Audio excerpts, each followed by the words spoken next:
Bismillahirrahmanirrahim. Assalamualaikum warahmatullahi wabarakatuh.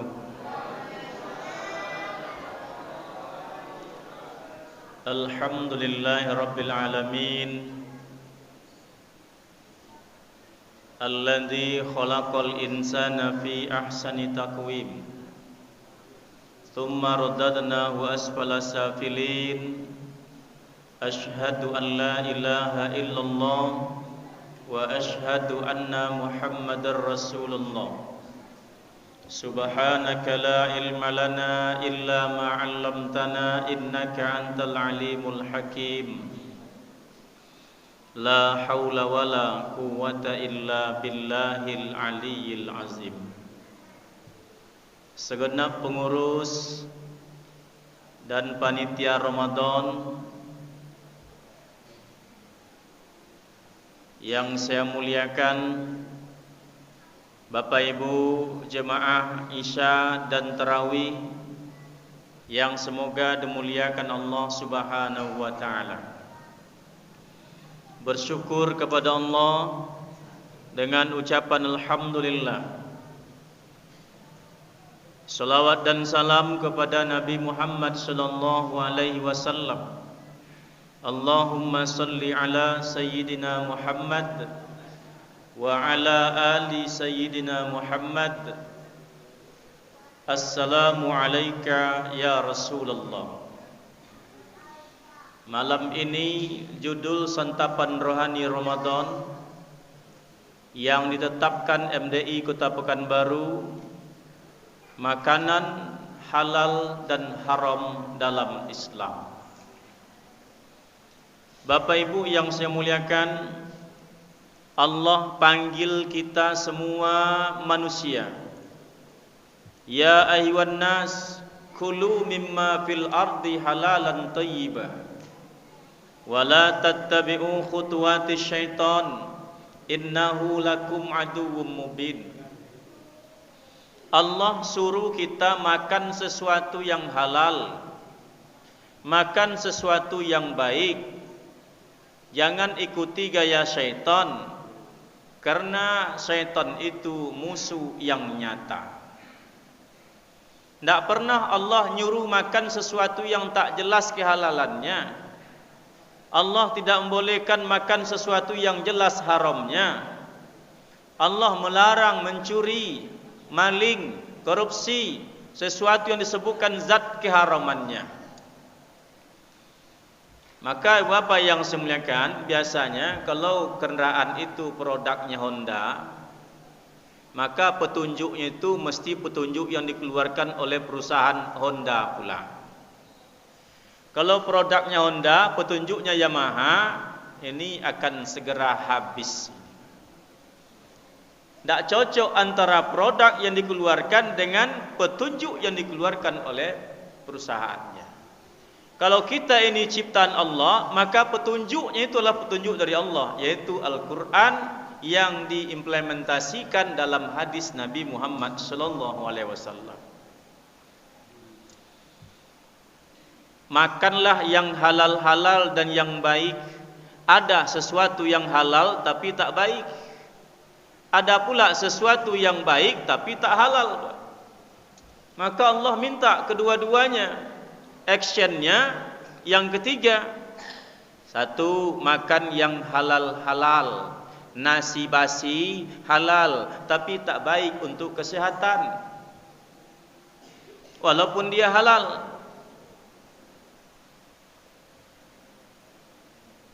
Kenapa Allah suruh kita makan yang halal? Bapak Ibu yang semuliakan, satu, sesuatu yang kita makan itu akan berdampak terhadap pola pikir, hati, dan keturunan kita.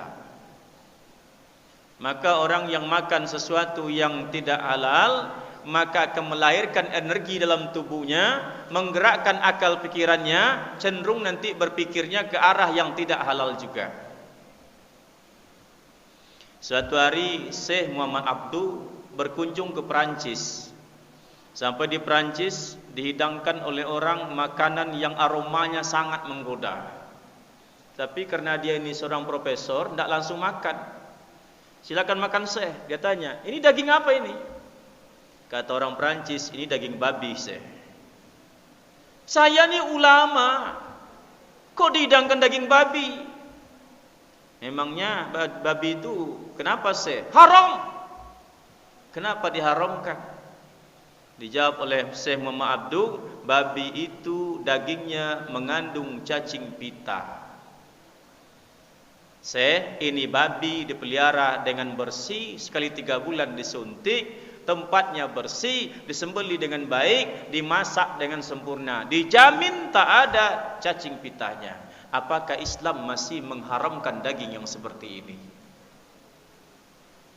Kalau karena cacing pitanya itu Islam mengharamkan, sudah tidak ada lagi cacing pitanya.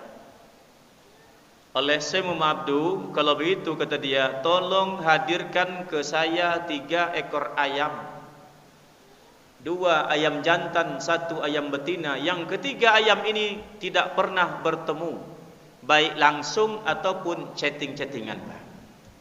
Atau ayam main Facebook pula dia. Diambillah ayam dari Panam 1, dijemput pula ayam dari Rumbai 1, diambil pula ayam dari Kulim 1. Kata Syekh Muhammad Abdul, tolong kurung ayam ini 1 kandang. Begitu masuk ke kandang yang sama, 2 ayam jantan berkelahi sampai mati-matian. Lalu dia minta pula 3 ekor babi. Tolong datangkan 3 ekor babi. Yang ketiga babi ini tak pernah saling kenal, tak pernah bertemu. Jemput babi dari Sumbar 1, dari Teluk Kuantan 1 babinya, dari Muara Pajar 1 babinya. Tolong kirim dan dikandangkan 1 kandang. Maaf cakap Bapak yang semuliakan, apa yang terjadi? Ketiga ekor babi ini tak ada yang berkelahi. 2 babi jantan bekerja sama untuk memperkosa 1 babi betina. Jadi apa jawabannya Syekh? Inilah jawabannya kata Syekh Muhammad Abdul. Islam mengharamkan makanan itu bukan hanya karena ada sesuatu yang membahayakan kesehatan, tapi membahayakan karakter ataupun mental orang yang makannya.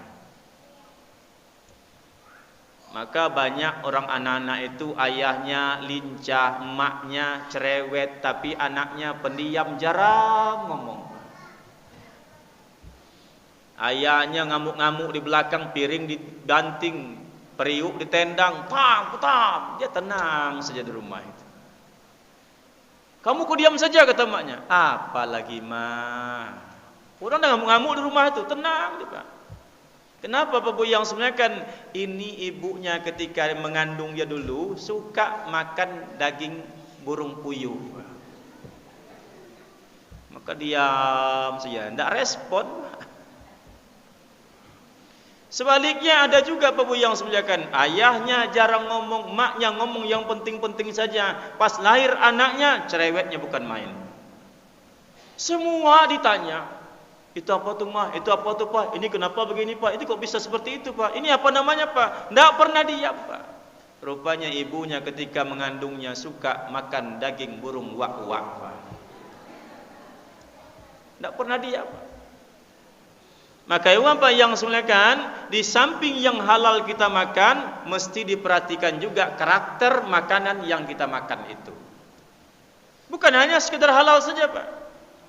Karena ada 3 hal yang menyebabkan sesuatu itu menjadi haram.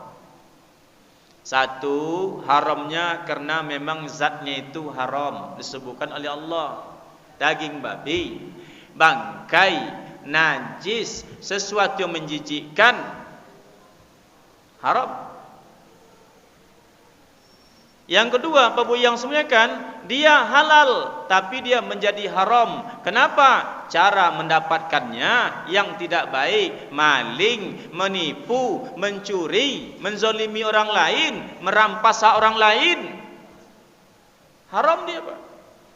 Beras yang dia beli, berasnya halal, tapi cara untuk mendapatkan beras itu dengan cara yang tidak baik, haram. Sayur yang dia beli, sayur baik, tapi cara mendapatkan uang untuk membeli sayur itu dari cara mencuri, haram.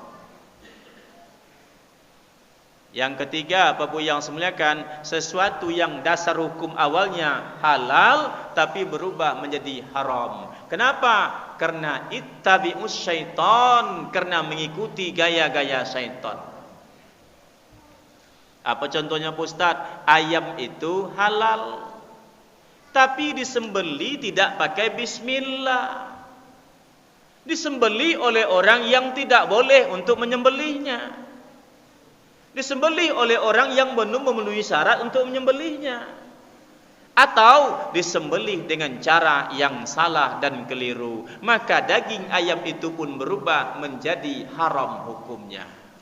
Maka ibu-ibu kalau beli daging ayam itu tengok-tengok siapa yang nyembelih. Kalau yang menjual mungkin bisa saja orang lain, tapi yang nyembelihnya siapa? Gimana cara nyembelihnya? Kadang lipat je leher itu, potong, campak dalam keranjang. Begitu lompat dalam keranjang, loncat lagi ayamnya keluar, dibanting ke lantai, mencarut dia, Pak.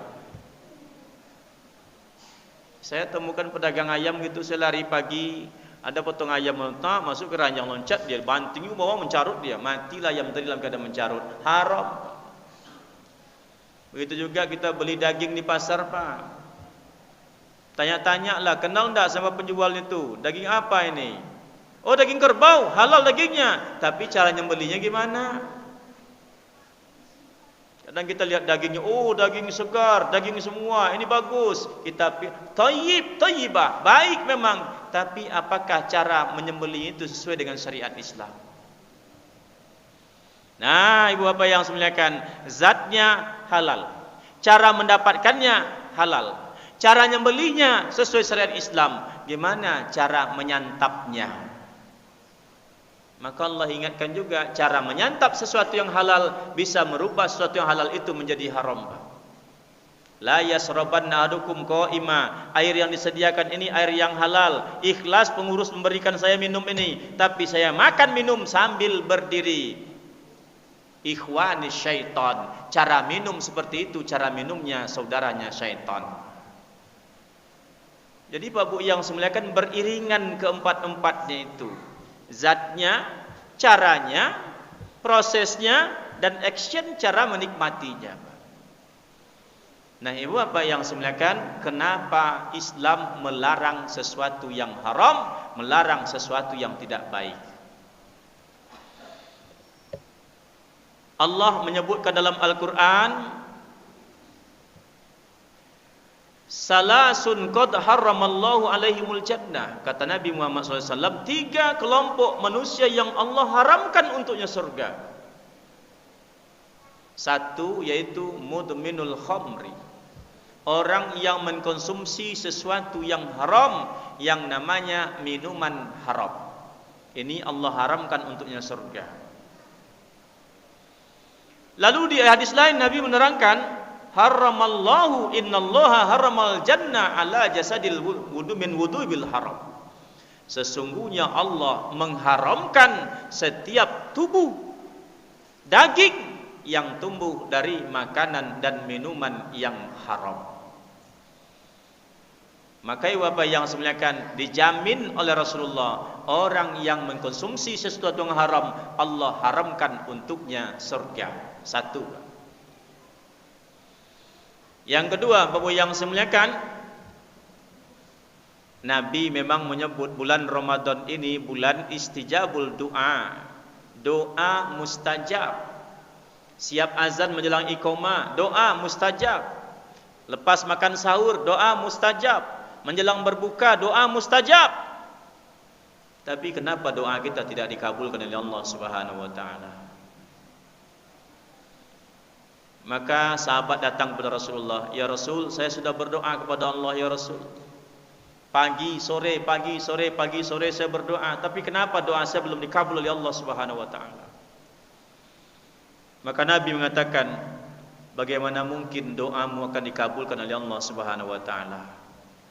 Yang kau pakai sesuatu yang haram, yang kau minum sesuatu yang haram, yang kau makan sesuatu yang haram. Mana mungkin Allah akan mengabulkan doa orang yang seperti ini? Maka apa yang semuliakan, di samping Nabi jamin orang yang memakan sesuatu yang haram itu tak masuk surga, juga Nabi katakan doanya tertolak oleh Allah Subhanahu wa taala. Dan yang ketiga, Bapak yang semuliakan, kenapa Islam tidak membolehkan kita mengkonsumsi sesuatu yang haram? Karena yang haram itu adalah dosa. Dosa itu akan menimbulkan titik hitam pada hati kita, dan titik hitam itu menghalangi hidayah Allah masuk ke hati kita, dan terhalangnya hidayah itu membuat jiwa, pikiran, hati dan perasaan kita tidak pernah tentram, tidak pernah nyaman. Infak sedekah kita keluarkan, baca Quran kita lakukan, tapi kenapa hati gelisah, tak pernah tenang duduk dalam masjid?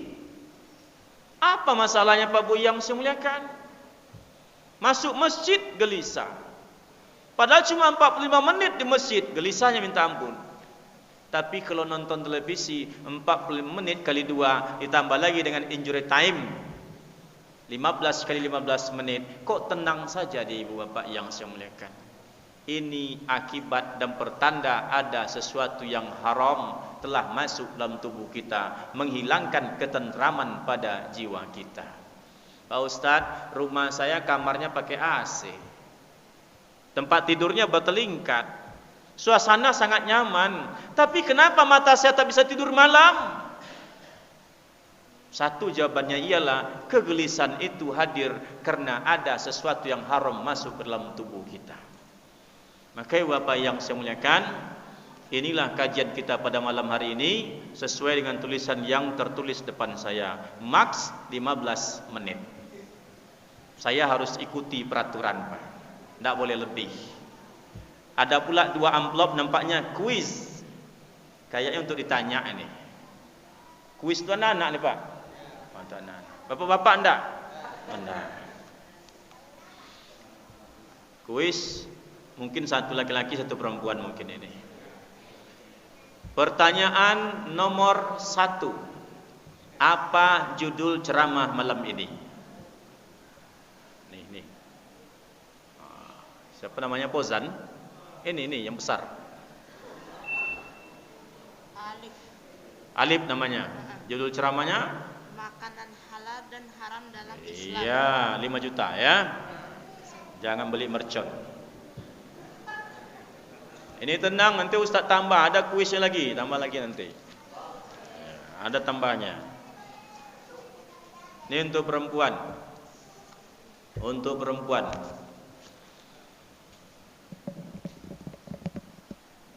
Apa sebab-sebab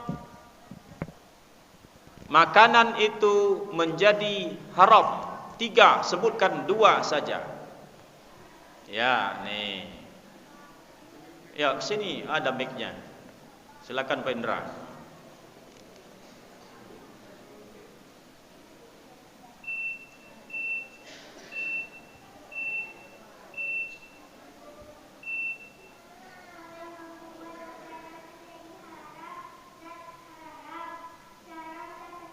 Ya, sudah dapat 5 juta. Sudah betul 2 ya.